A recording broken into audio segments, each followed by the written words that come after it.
run before? Have you ever seen a video?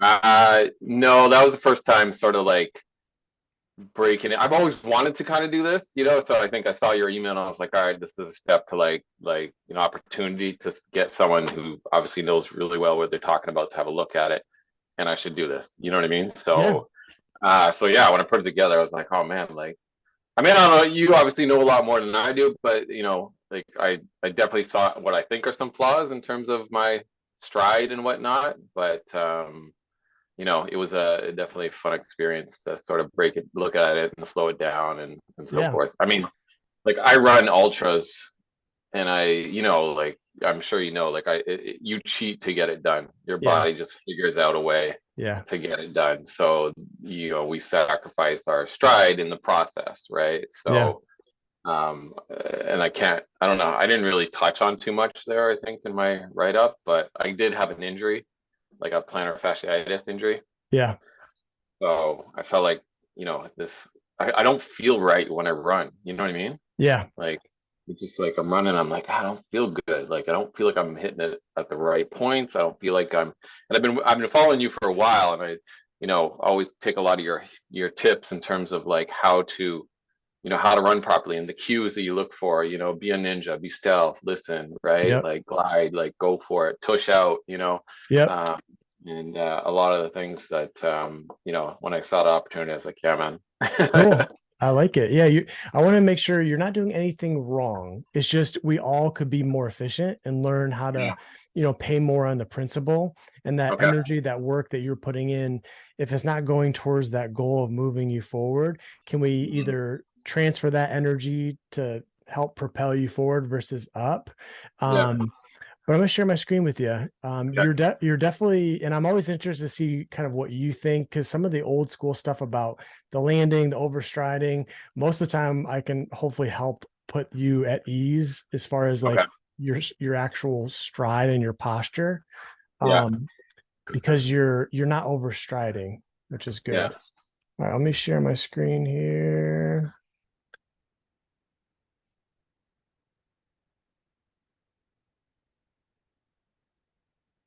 Okay, can you see my screen? Yeah. Okay, cool. All right, so first pass, let's take a look.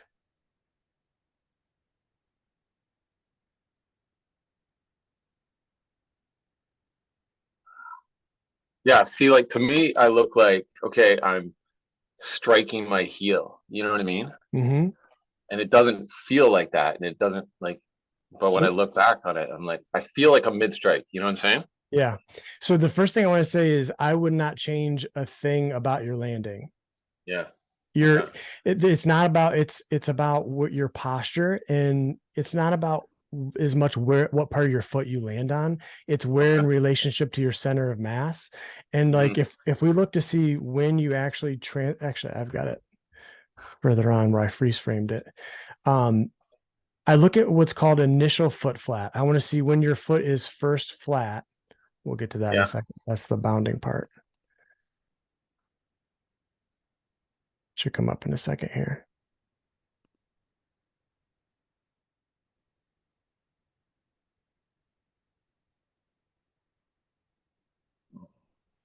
Come on. Okay, here we go.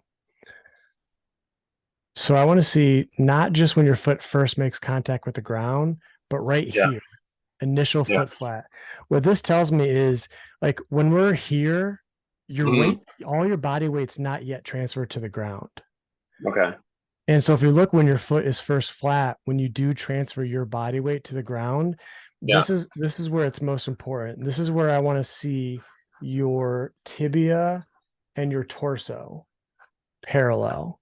So if I bisect your torso and I bisect your tibia, if I look at these two, ideally I want them to be parallel, Okay. which they are. So Yeah. you're because you've got that slight forward lean, what that Yeah. does is that helps to bring your center of mass kind of closer to you where it approximates when you're landing. Like by the time when you actually transfer your weight through the ground, it's pretty Yeah. close to where your center of mass is. If I were to draw a line straight down, Like normally, if you weren't leaning, if you were just straight up and down, Yeah. that's where it would be right here. But Hmm. because you have that forward lean, that hinging at the ankle, what that does is that it moves it closer to the lead foot when you're leaning like that. Okay. And it So doesn't feel like I'm leaning. yeah, Like I feel like, and I don't necessarily know because I constantly like that's another one of the cues I'm listening for. Like, okay, am I leaning forward? I should be like falling forward essentially. And every time I'm running, I don't feel like that. I feel like I'm way back or something. I just, really. yeah, I just can't. It's in my either it's in my head or is there any way to like sort of mitigate that to like, no, you're doing the right thing or Yeah. Well, I've got after this, I'm going to give you access to the 7-day mechanics experience where I broke down running into 7 individual skills from the mhm, foundations of learning to stand, learning to lean, learning to yeah, walk, and then learning to run. And each okay, day is a different skill that builds on, and you'll get some visual feedback with like the mirror and like when you lean, like where is it actually like connecting the where your mind and what your body feels and what it's actually yeah, doing.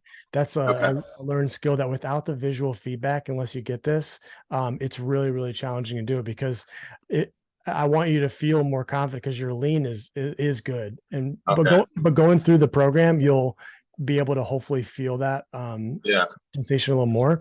And the other thing about the foot is imagine like because we're moving forward, when you land, it's actually more of a soft landing because you go from here and then it rolls and then you're transferring your weight. If you were to hmm, land on your midfoot, it actually comes down with kind of more surface area quickly.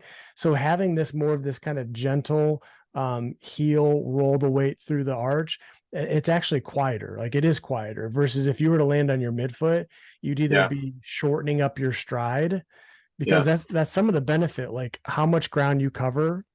yeah, So when you go to leave the ground, you're covering a good amount of distance, which is what we want. That's your stride. The faster you go, the greater that distance becomes, and we can get from point A to point B faster. yeah, Um, so if you were to not land here, you would have to really shorten up your stride in the front, which would cause your distance travel to be shorter. What saves you is that lean though. Like because you've okay, got that lean, if you were not leaning and if you were vertical or upright, that's yeah, where that's where we would be in trouble because it's all about where our center of mass is. If I'm in this picture on the right, I'm vertical, but yeah, since I'm moving forward, if I'm vertical, it means my weight's still back. okay, And same with if I had the 1 o'clock posture where you're leaning, but the hips still stay back. And that's where we land and load in front of us. So what I yeah, found is by not teaching the landing, not thinking about the landing, by actually just thinking about or doing the lean, everything yeah, else takes care of itself. And we cool, can't focus on more than one thing by focusing instead on the landing part, focusing on the push with the tush, the leaving the ground, the pushing the ground backwards. That's where we get all of our power from and our forward propulsion. And that's that whole analogy of the canoe, how we move forward is we put the paddle in the water and we yeah, push the water backwards. That's where we get our powers when we're pushing the water backwards. So focusing on the leaving the ground portion versus the landing, you'll see mhm, it's just a lot more efficient. Now, the other one that I want to show you that which is more like 99% of people, unless they do this, yeah, the third skill is of so gliding has 2 parts. One is the lean, which has to do with your momentum. You're good on that. yeah, The other is the leaving the ground and moving purely horizontal, and that's where the muscular component. yeah, So if we look kind of at the top of your head, yeah, what I do is I find where your head is at its highest point, mhm, right there.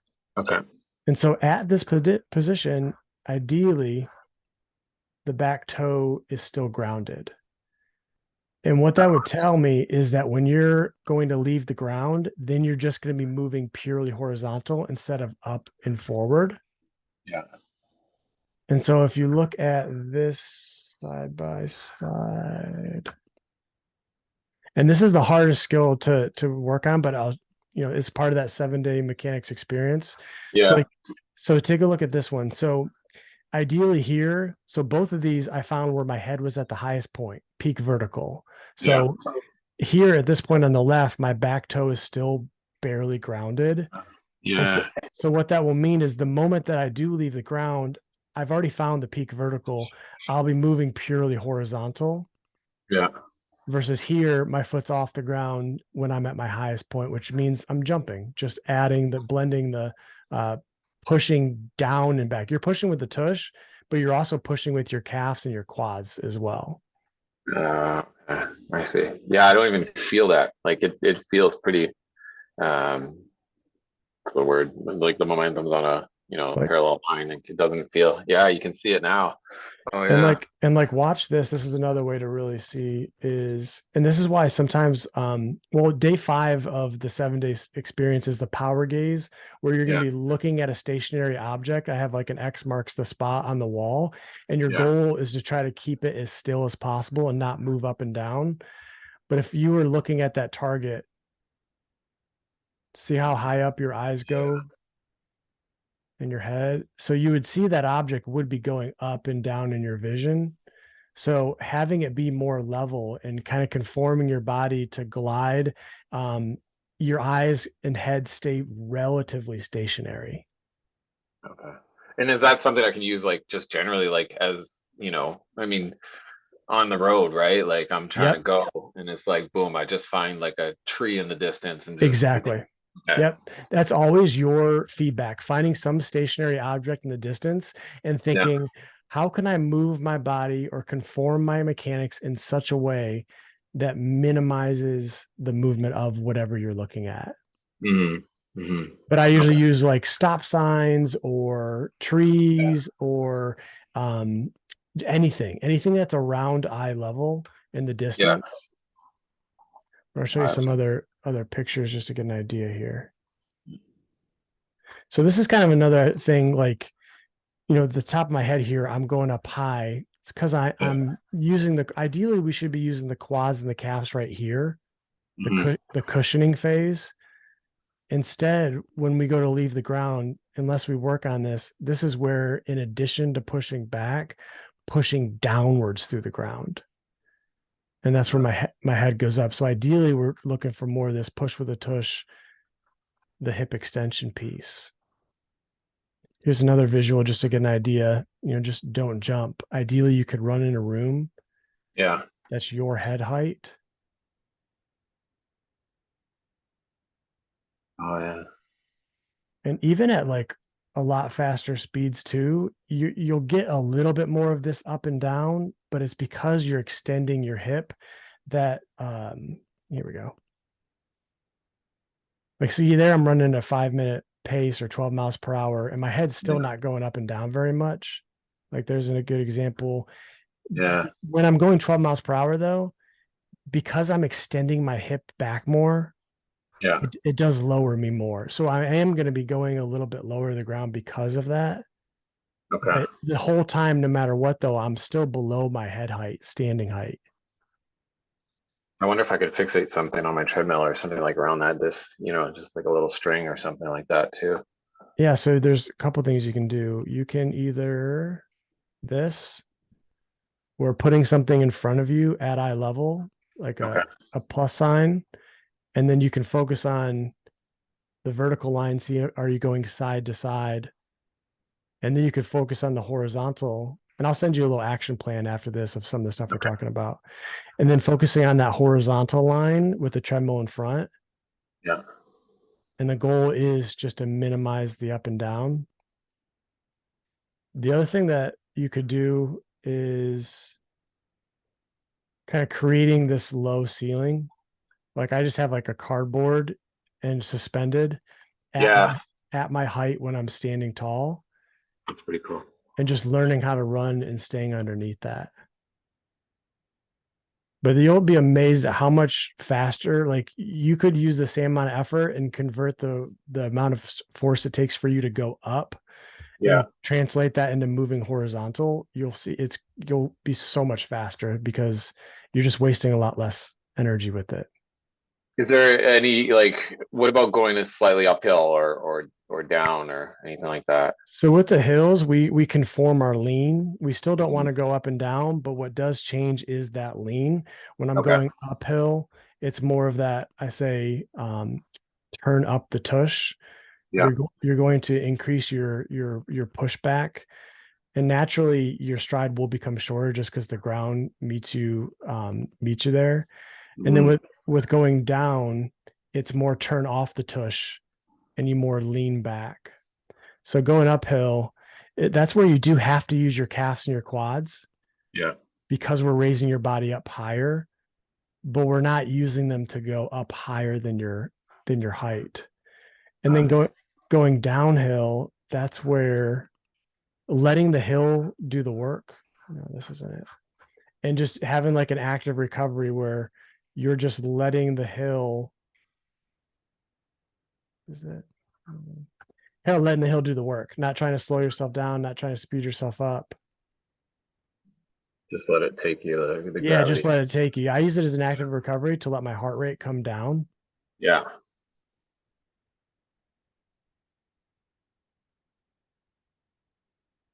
Yeah, because that's one area that like I struggle in with going downhill. Like Yeah. even it's obviously I try to even kick it up a bit, but Yeah, this is uh where if you try to speed up or slow down, it puts a lot of stress through your knees. So yeah. kind of letting the hill do the work and being a little bit more relaxed. And then your lean becomes your throttle. If you want to run faster downhill, you just lean forward more. If you want to slow down, you lean back. Okay. So it's all about just kind of controlling your center of mass and where it's at. Um, but the other option for, these are all working on the same thing as far as the bounding. Hmm. That tennis ball necklace is another way that you could also work on this, Yeah. where you've got the tennis ball around your neck, and this can give you auditory and tactile cues. Where if you're going up and down, the ball would be really loud and it would hit you in the stomach. Yeah. And so your goal is to how can you conform your mechanics and move in such a way that keeps the ball as quiet and as still as possible. And then we learn to mimic the mechanics, take the tennis ball necklace off, on. And we want to run the same whether we have it on or off. Okay. So all of them are options. I will say the treadmill is really challenging in the fact that you're trying to push the ground backwards and the belt's also moving backwards at the same time. Yeah. So it is Yeah. more challenging, but the nice thing is it does give you the immediate feedback as far as the vision. Hmm.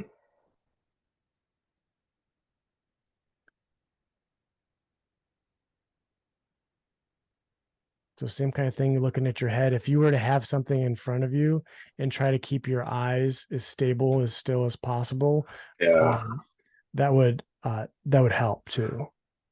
Yeah. I'm even looking down right there. I mean, Yeah. Yeah. And that can also affect your lean as well. Kind of depends on where you look. Um, yeah, that's one challenge like I find, especially because I live in Vancouver or British Columbia, and we like on the trails a lot, right? And yeah. so I'm always looking out for routes and Yeah, and that's definitely super important. And that's where, as much as you can look with your eyes versus your neck, yeah, is the easier said than done, but yeah. more with the eyes. So what I'm going to give you access to, I'll send you a little code. Is this 7 day mechanics experience, and what it is I talk about 7 days, 7 skills, one skill each day. Okay. And let's see. So basically, this is the process. You kind of watch me explaining and demonstrating the skill. Yeah. And then there's a guided portion where you have a workbook each Yeah. day. It's like this will be on your phone, and there's going to be like today, day one is a stable stack. We're learning how to align your body in such a way that has the best stability from gravity and just how to align everything up before we Okay. ask you to lean. And so it's step one, step two, step three. And then there's audio that goes with it where it's like I'm literally there with you, walking you through it, where we're going through it together. And then you practice it on your own. And it's that same format each time. A little lecture first, showing you what it is that we're doing.